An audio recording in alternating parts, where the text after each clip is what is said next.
नमस्कार। हम बात करने जा रहे हैं मोनिका चंदेल जी से, जो नगर निगम ग्रेटर जयपुर के वार्ड 122 से अपनी दावेदारी पेश कर रही हैं एक निर्दलीय उम्मीदवार के रूप में। तो सबसे पहले मोनिका जी, मैं नमस्कार करता हूं, आपका अभिवादन करता हूं। आप बताइए कि इस राजनीतिक अभियान में आप किस तरह से अपने आप को रखती हैं? सबसे पहले तो सर मैं अपने बारे में बताना चाहूँगी। मेरा नाम मोनिका चंदेल है और मैं वार्ड नंबर 122 से निर्दलीय प्रत्याशी हूँ। मेरा चुनाव चिन्ह है टेलीफोन। सर, मेरा जो प्लान है या जो मैं कहूँगी मेरी रणनीति इसमें उतरने की इसलिए है क्योंकि देखिए, मैंने यहाँ पे उतरने से पहले फ़ैसला लिया कि एक बार मैं सर्वे करना चाहती हूँ कि लोगों की तकलीफ़ क्या है, किस तरीके से यहाँ पे प्रॉब्लम्स आ रही है। तो मैंने सर्वे किया, इस पूरे वार्ड का सर्वे किया। सर्वे करने पे मैंने जाना कि यहाँ पे जो छोटी छोटी चीज़ें होती हैं ना, रोज़मर्रा की चीज़ें, जैसे कि आप मान लीजिए पानी की दिक्कत जी, तो मैंने ये नोटिस किया कि लोग 3-3, 4-4, 5-5 किलोमीटर से मेन बस स्टैंड तक यहाँ पे पानी लेने आ रहे हैं। बिल्कुल। तो सर, अगर हम 2 या 3 घंटा अपना रोज़ सुबह का यहाँ पे पानी लेने आएंगे, बर्बाद करके जाएंगे इधर से, और हमारे घरों में पानी नहीं आएगा, अगर हम वो 3 घंटा हमारे दिनचर्या में लगाएं, अपने काम में लगाएं, तो क्या हमारी तरक्की नहीं होगी? बिल्कुल होगी। बिल्कुल होगी। तो सर, मैंने यही सोचा कि जब छोटी छोटी ज़रूरतों को, जिसमें लोगों की जो बेसिक नीड्स है, बेसिक रिक्वायरमेंट्स है, वो नहीं पूरी हो रही है, तो हम तरक्की की तो बहुत आगे की बात है, वो ओवरऑल डेवलपमेंट। तो मेरा यही यहाँ से खड़े होने का फ़ैसला ये है कि सबसे पहले लोगों को मुहैया कराऊँ जो उनकी बेसिक नीड्स हैं, जैसे सड़क, बिजली, पानी, ये सब, और बाकी उसके बाद हम सब मिलके एकजुट होके तरक्की की नींव, डेवलपमेंट की नींव रखें। एक और जहाँ पे राजनीतिक अभियानों में बड़े स्तर पर लोगों ने पैसा खर्च किया है, और दूसरी तरफ आपका अभियान बहुत ही कहें तो एक अलग रूपरेखा पेश करता है अपनी, तो ये किस तरह का आप एजेंडा लेकर चल रही हैं? बिल्कुल सर, मैं मानूंगी, मैं अपने आप को एक बहुत ज़िम्मेदार नागरिक मानती हूँ।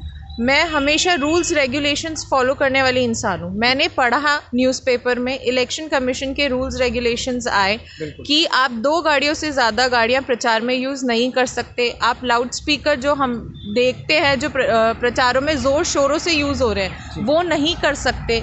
और 5 लोग, अभी कोरोना काल चल रहा है, पैंडेमिक चल रहा है, उसमें आप 5 लोगों से ज़्यादा अपने प्रचार में नहीं लेके जा सकते। तो सर, ये सारे रूल्स मैं फॉलो कर रही हूँ। हमारे पास प्रचार में सिर्फ 1 गाड़ी है हमारी खुद की, जिसमें हम लोग 4 कैंडिडेट हमारा प्रचार करने जाते हैं, और पूरा सोशल डिस्टेंसिंग का हम लोग ख्याल रखते हैं। तो हम लोग चाह रहे हैं कि जब अगर सरकार ने कोई रूल रेगुलेशंस बनाया तो बिल्कुल उसको फॉलो किया जाए।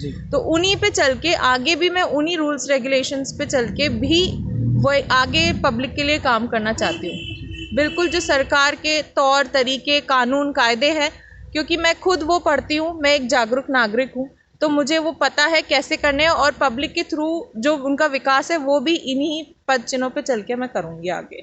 बिल्कुल। एक सवाल यह है कि आप किस तरह से खुद को एक राजनेता के रूप में पेश करती हैं? क्या आप यहाँ पे एक नेत्री के रूप में हैं, या फिर खुद को एक कार्यकर्ता के रूप में रखेंगी?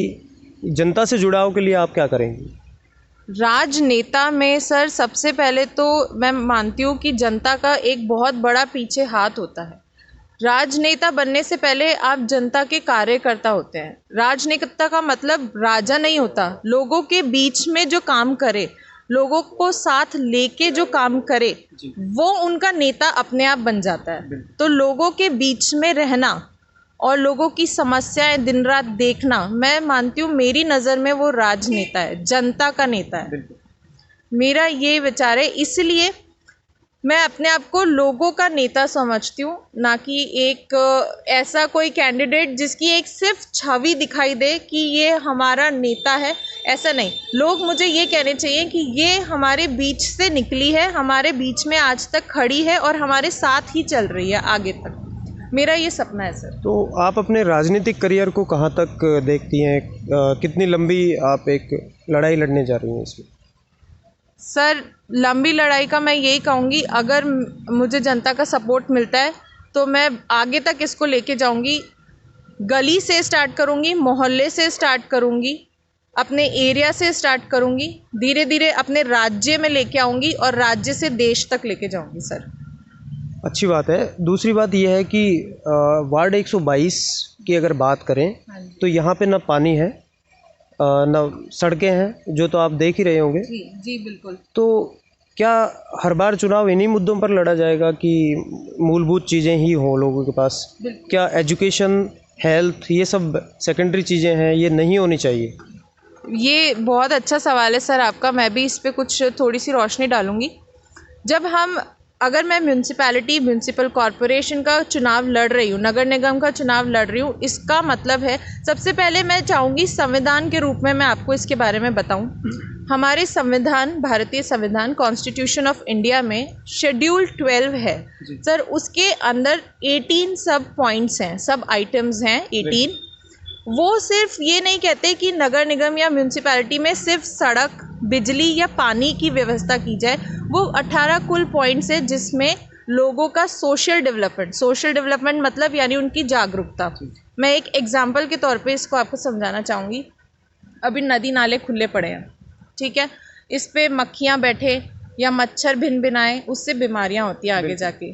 जैसे अगर मक्खियाँ हुई, मच्छर हुए, गंदे पानी से कॉलेरा जैसी बीमारी होगी। अगर कॉलेरा जैसी बीमारी छोटे बच्चों को यानी 5 साल से नीचे के बच्चों को लग जाए तो उनकी उससे मृत्यु तय होती है लगभग। तो ये चीज़ जो है सिर्फ सड़क, बिजली, पानी तक सीमित नहीं है। अर्बन डेवलपमेंट यानी लैंड का यूज़ कैसे करा जाए, उस लैंड पे अगर आपको ग्रीनरी लगानी है तो वो, नहीं तो बिल्डिंग्स बनानी है तो कैसे, तो ये सारी चीज़ें भी म्यूनसिपैलिटी के अंदर आती हैं जो हमको ध्यान देनी चाहिए। इकोनॉमिक डेवलपमेंट, लोगों की सोशल जागरूकता, बीमारियों के बारे में। जैसे आप सड़क की बात करें, सड़क पे सिर्फ सड़क बनाना नहीं, जैसे सड़क का चौराया है, चौराहे पे चौकियाँ बनाना जिससे एक्सीडेंट कम हो, लोगों को उन सब के चीज़ों बारे में बताना, ये सारी भी एक मैं कहूँगी शेड्यूल 12 हम सबको पढ़ना चाहिए। जो भी हम वार्ड के रिप्रेजेंटेटिव है उनको शेड्यूल 12 के बारे में पता होना चाहिए। जो 18 पॉइंट्स, जो 18 आइटम्स उसके अंदर आते हैं, सिर्फ बिजली, सड़क, पानी तक सीमित नहीं है विकास, उससे बहुत कुछ आगे तक है। बिल्कुल। तो उम्मीद करते हैं कि यदि आप ये चुनाव जीत जाती हैं तो इसके बाद जनता आपको किस तरह से ले और आप जनता को किस नज़रिए से देखेंगी?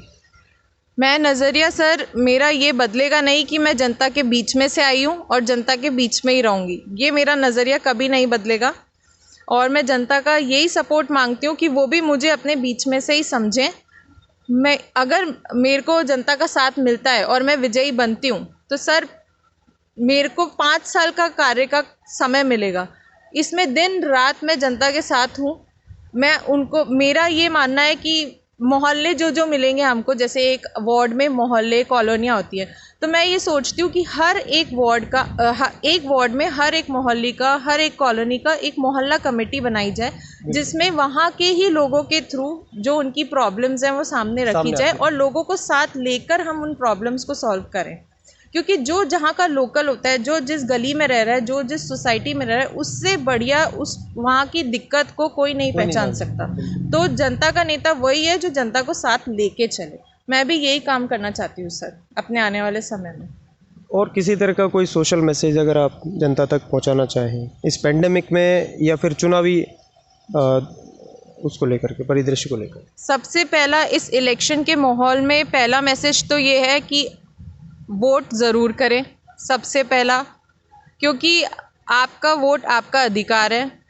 दूसरा मैसेज ये है कैंडिडेट को देख के, परख के आप वोट करें कि वो आपके साथ आपकी परेशानियों को समझ सकता है कि नहीं, आपके साथ चल सकता है कि नहीं। और सर बाकी पेंडेमिक में, इस कोरोना काल में मैं यही बोलूँगी सोशल डिस्टेंसिंग का पालन करें और बिल्कुल अपना ध्यान रखें और वोट जिम्मेदारी से दें, क्योंकि आपका वोट ही आपकी ताकत है। आपका वोट जितना आपको आगे लेके जाएगा उतना ही सही राजनेता को भी सामने लेके आएगा। तो वोट की जिम्मेदारी आपकी अपनी है, वोट का अपना बिल्कुल ध्यान रखें। धन्यवाद मोनिका। Thank you.